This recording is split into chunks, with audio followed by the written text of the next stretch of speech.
an absolute monarchy in the Senate. That's what we'll talk about today. Harry Reid is not content with being majority leader of the Senate. He wants to be the dictator of the Senate. What he wants to do is to eliminate the filibuster rule, which permits unlimited debate. As long as you're standing up and talking, you can keep the floor, and wants to eliminate the idea that you would need 60 votes to terminate debate, so that you could simply bring a matter up for consideration and pass it with only 51 votes in the Senate. Now, historically, the filibuster used to be used only for civil rights bills by the South, trying to block a majority from justice for black people. Then, in the late 80s and early 90s, it became sort of a routine thing. They would sort of not bring a bill up or not pass it until there were 60 votes for its enactment. Now, what Reid is recommending is that the filibuster be limited to certain topics, which I think is wrong. I think it should be for everyone.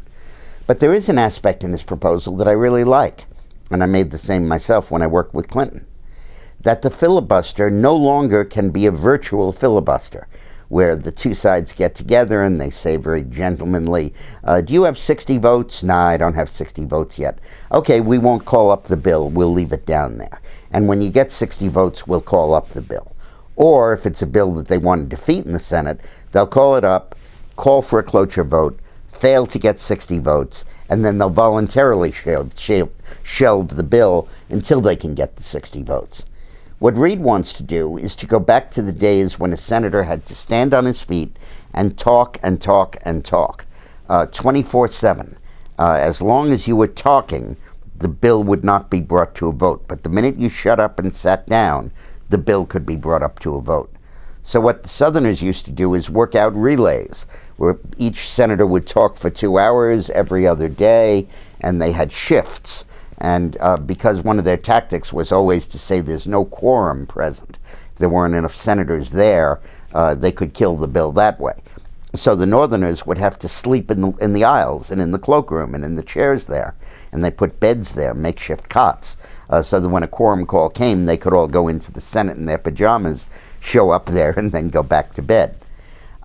That's gone. Now we have a virtual filibuster, which basically means it takes 60 votes to do anything in the United States Senate. That is not what the founders had in mind.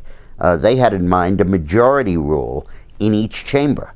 And they wanted the checks and balances of the veto, the two houses, the staggered terms, all kinds of stuff like that, but not a requirement of 60 votes in the Senate. And if there's any one thing that is deadlocking the United States and causing gridlock, partisan gridlock, it is the 60-vote filibuster requirement. So I believe it should be permitted in all cases, but I believe, and not repeal, but I believe they should actually have to filibuster, which would mean that it wouldn't be used on inconsequential bills. If it were a matter of sufficient importance that the minority wanted to stand up and make a stand, then let them do it 24/7, let the country see them do it, let them listen to the debate, and let them come to a conclusion.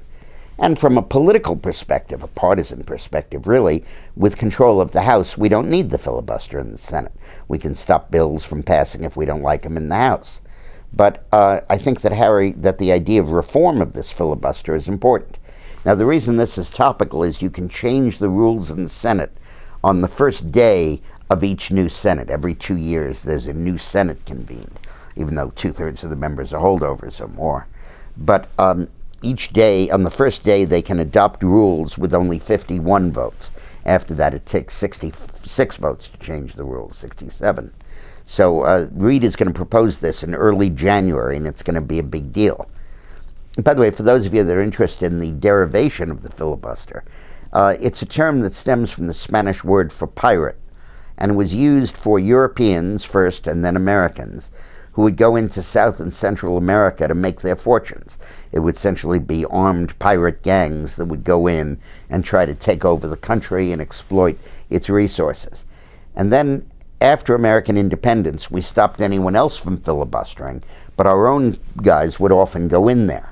And when the slavery issue was pending in the 1850s, 40s and 50s, The Southerners would always look to bring Cuba and the Dominican Republic and Nicaragua and a whole bunch of other countries into the Union as slave states to offset the states that were brought in by the Louisiana Purchase, the Oregon Purchase, and the Mexican War, all of whom were too far north for slavery really to work.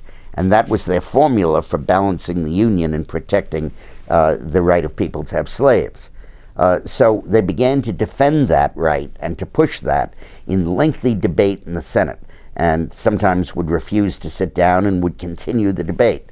And that's how the word filibuster came to be, because they were defending the filibusters, the raids that their people wanted to make in Cuba and other countries. So it'd be an interesting fight, and let's stay tuned. Thanks a lot for watching.